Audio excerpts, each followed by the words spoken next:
सियासत को समझने के लिए उसकी जमीन को समझना पड़ता है, वहां के लोगों को, उनकी उम्मीदों को, उनके संघर्षों को समझना पड़ता है। तो आज हम आंकड़ों और विश्लेषण के जरिए झारखंड के घाटशिला की कहानी को पढ़ेंगे। ये समझने की कोशिश करेंगे कि वहां के लोगों का जनादेश असल में क्या कह रहा है। ये सिर्फ एक चुनाव का विश्लेषण नहीं है, ये शासन और जनता के बीच के रिश्ते को समझने की एक कोशिश है। तो हमारी कहानी का केंद्र है घाटशिला। देखिए, ये सिर्फ नक्शे पर एक जगह नहीं है। ये एक अनुसूचित जनजाति के लिए आरक्षित क्षेत्र है। इसकी अपनी एक पहचान है, जो इसके समृद्ध आदिवासी इतिहास और बेशकीमती कुदरती खजानों से बनी है। यहाँ की हवा में, यहाँ की मिट्टी में सदियों पुरानी एक पहचान बसती है। ये वो जमीन है जहाँ हर चुनाव एक इम्तिहान जैसा होता है, परंपरा और प्रगति के बीच, वादों और जमीनी हकीकत के बीच। अगर घाटशिला की आत्मा को समझना है तो पहले यहाँ के लोगों को समझना होगा। ये संथाल, हो और मुंडा समुदायों का घर है। इनकी जिंदगी और अर्थव्यवस्था आप कह सकते हैं दो ध्रुवों पर टिकी है। एक तरफ जंगल, दूसरी तरफ खदान। जंगल इनकी संस्कृति है, इनकी जिंदगी का आधार है, और खदानें वो विकास का वादा तो करती हैं, लेकिन अपने साथ कई सवाल भी लेकर आती हैं। आज भी इनकी जिंदगी मौसम के मिजाज और फसल की पैदावार से सीधे सीधे जुड़ी हुई है। जमीन इनके लिए सिर्फ एक जरिया नहीं, इनकी मां है, और यही रिश्ता, यही अटूट बंधन इनकी राजनीति की दिशा तय करता है। और यहीं, इसी बात में इस पूरे इलाके की सबसे बड़ी कश्मकश छिपी है। एक तरफ है जिंदगी की वो हकीकत जो रोज जी जाती है, कभी बारिश की अनिश्चितता का डर, फसल की चिंता, तो कभी नौजवानों के लिए नौकरियों की कमी। और दूसरी तरफ हैं विकास के वो वादे जो हर चुनाव में दोहराए जाते हैं, लेकिन जमीन पर पूरी तरह कभी नहीं उतरते। ये जो खाई है वादों और हकीकत के बीच की, यही यहां के जनादेश का असली मैदान है।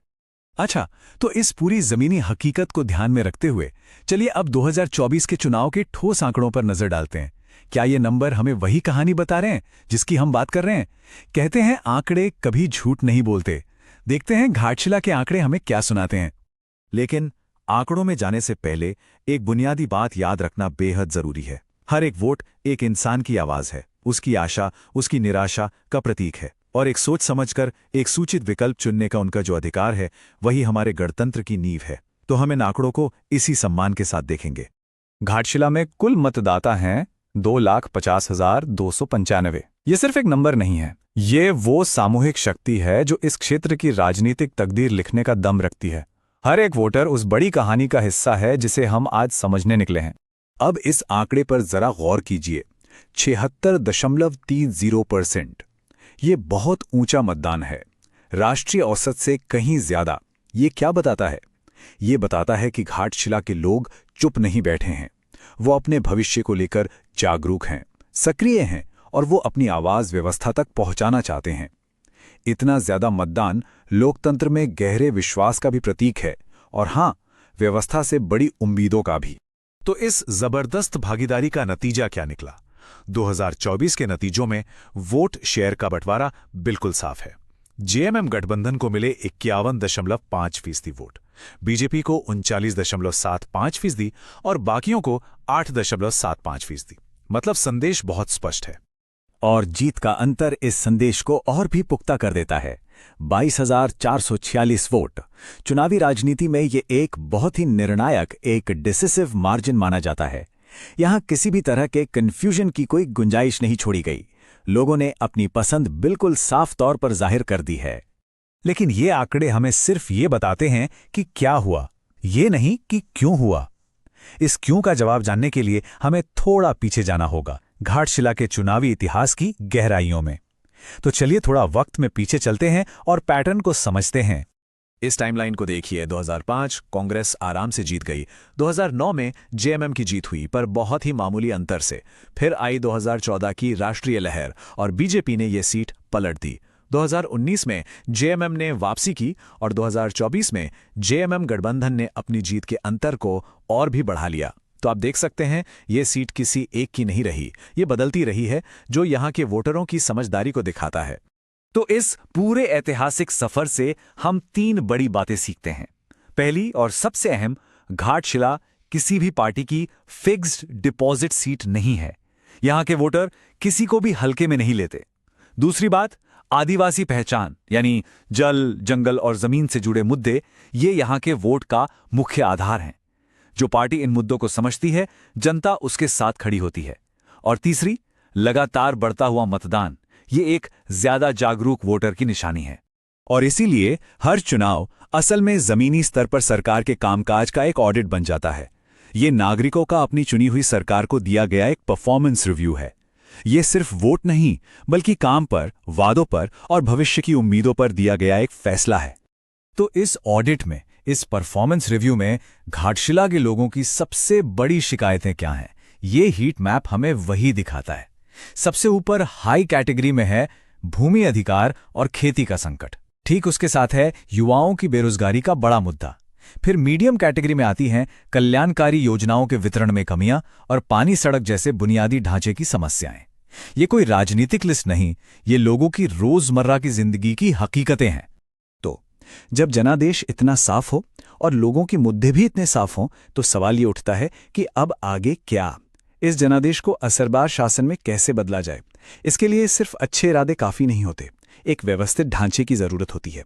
हम इसे चतुर्मुख सिद्धांत कहते हैं। एक सफल राजनीतिक सिस्टम के ये 4 स्तंभ होते हैं। पहला, चुनावी चेहरा, मतलब समाज के अलग अलग समूहों को एक साथ लाने का विज्ञान। दूसरा, संगठनात्मक चेहरा, यानी एक ऐसी डिसिप्लिन टीम जो जमीन पर हर गांव गली तक पहुंच सके। तीसरा, नैरेटिव चेहरा, यानी एक ऐसी कहानी जो लोगों के दिल से जुड़े। और चौथा, संसाधन चेहरा, यानी इन सब कामों को हकीकत में बदलने के लिए जरूरी ताकत और व्यवस्था। और सबसे जरूरी बात यह है कि कामयाबी के लिए इन चारों चेहरों का एक साथ, एक सीध में काम करना जरूरी है। अगर एक भी पहिया डगमगाया तो पूरी गाड़ी का संतुलन बिगड़ जाता है। ये एक मशीन की तरह है जिसके सभी पुर्जे सही तालमेल से काम करने चाहिए। तो चलिए अब इस थ्योरी से आगे बढ़ते हैं और घाटशिला के लिए एक ठोस, एक्शन में बदलने लायक प्लान पर नजर डालते हैं। जनादेश को जमीन पर काम में कैसे बदला जाए? सबसे पहला और सबसे बड़ा बदलाव सोच में आता है। देखिए, चुनाव प्रचार का काम होता है वोट मांगना, वादे करना और एक दिन के लिए लोगों को इकट्ठा करना। लेकिन शासन का मतलब है शिकायतें सुलझाना, काम का सबूत दिखाना और साल के 365 दिन जनता की सेवा करना। ये एक 100 मीटर की दौड़ नहीं, ये एक मैराथन है। तो एक्शन प्लान क्या हो सकता है? हर चेहरे के लिए एक काम। चुनावी चेहरे के लिए लगातार लिसनिंग टूर्स करें, सीधे लोगों की समस्याएं सुनने के लिए। संगठनात्मक चेहरे के लिए अपने कार्यकर्ताओं को सिर्फ चुनाव जिताने वाली मशीन न समझें, उन्हें गवर्नेंस फैसिलिटेटर्स बनाएं जो लोगों तक योजनाएं पहुंचाएं। नैरेटिव के लिए पारदर्शी तरीके से काम का सबूत पेश करें। और संसाधनों के लिए नेता का ऑफिस एक शिकायत डैशबोर्ड पर चलना चाहिए ताकि हर समस्या ट्रैक हो और उसका समाधान हो। यहां एक और महत्वपूर्ण बात याद रखनी होगी। जब हम शिकायत डैशबोर्ड जैसी व्यवस्था बनाते हैं तो हम नागरिकों का डेटा इकट्ठा करते हैं। भारत के कानूनी ढांचे के तहत इस डेटा के साथ बड़ी जिम्मेदारियां भी आती हैं। लोगों की सहमति बिल्कुल साफ होनी चाहिए और उनके डेटा का इस्तेमाल सिर्फ और सिर्फ उनकी समस्याओं को सुलझाने के लिए ही किया जाना चाहिए। विश्वास डेटा की सुरक्षा से ही बनता है। अब हम रणनीति और योजनाओं से आगे बढ़कर शासन के सबसे बड़े लक्ष्य की ओर बढ़ते हैं, और वो लक्ष्य है जनता और सरकार के बीच एक अटूट विश्वास का रिश्ता बनाना। इस एक लाइन में शासन का पूरा सार छिपा है। असली लक्ष्य अगला चुनाव जीतना नहीं है। असली लक्ष्य यह है कि आपका काम इतना अच्छा हो, लोगों की जिंदगी में इतना पॉजिटिव बदलाव आए कि अगला चुनाव अप्रासंगिक हो जाए, इर्रेलेवेंट हो जाए। जब जनता का विश्वास अटूट होता है तो चुनावी जीत एक नतीजा होती है, लक्ष्य नहीं। और यही सबसे बड़ी राजनीतिक जीत है। तो घाटशिला के लिए एक बेहतर भविष्य की तस्वीर कैसी हो सकती है? एक ऐसा भविष्य जहां युवाओं के पास हुनर और मौके हों, जहां किसान सूखे की चिंता ना करे बल्कि सुरक्षित महसूस करे, और जहां हर परिवार को सम्मान, स्वास्थ्य और एक महफूज घर मिले। यही जन केंद्रित शासन का असली नतीजा होता है।